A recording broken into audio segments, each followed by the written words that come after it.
This video will address ionic bonding, specifically binary compounds. We'll look at both single and multivalent cations. We'll make use of the ionic bonding manipulative that you can download at this link. We'll make use of the chalkboard.com periodic table throughout the video. The upper right-hand corner of each element, you'll find a ionic charge. In the case of oxygen, it's 2 negative, or some might refer to it as -2. Using the manipulative, we see that the anions, or the negative ions, have an indent to represent the number of negative charges. In the case of the positives, they have a projection, also equal to the number of charge. Let's start with binary compounds with single valence metals. Lithium has a charge of +1, bromine a charge of -1, or that is to say, these are the common ions that they will form.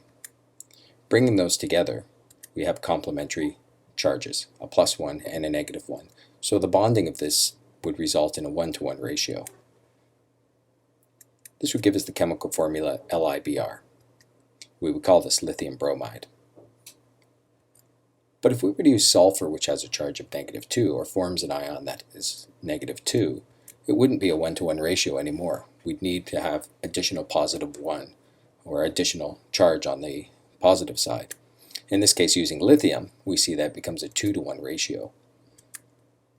That said, the formula that would result would be Li2S, the 2 coming from the fact that there were 2 lithium atoms involved in the donation of electrons.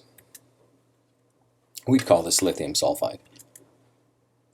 But when we get into multivalent metals, it becomes a bit more tricky. It's not just about ratios, it's about accounting for which version of the cation we're talking about. So let's use lead as an example. Lead comes in a +2 or a +4 ion. Those are commonly formed ions. If we were to combine this with iodine, we'd have 2 possible outcomes. If we were to use lead 2, we'd find that the +2 required 2 of the iodides to complement the charge. This would give us a 1-to-2 ratio and would result in a chemical formula Pbi2, again the 2 coming from the fact that there's 2 iodine atoms receiving the electrons. But this is where it becomes a bit more tricky, is in the naming. This would be called lead 2 iodide, the 2 coming from the charge of the lead ion. Compare that with lead 4. Lead 4 would require that we have 4 iodides associated with it. So 4 iodine atoms would have to receive electrons from that lead atom. In this case, it's a 1-to-4 ratio, which gives us a completely different chemical formula, Pbi4. The 4 again from the iodides. And this time we would have to call this lead 4 iodide, so that we're able to distinguish it between the other lead iodide, that being lead 2 iodide. Here they are side by side.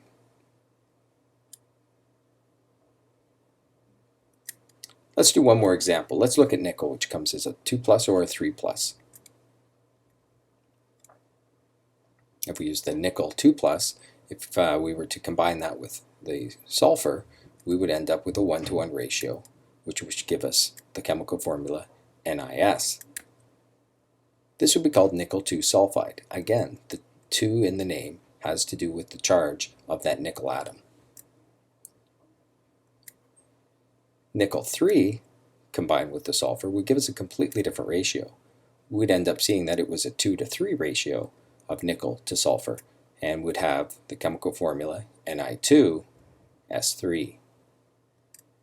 We'd call this nickel 3 sulfide, again because the charge on that nickel atom, or nickel ion, was in fact 3. Feel free to subscribe to the channel to see additional videos to help you with nomenclature of chemical compounds.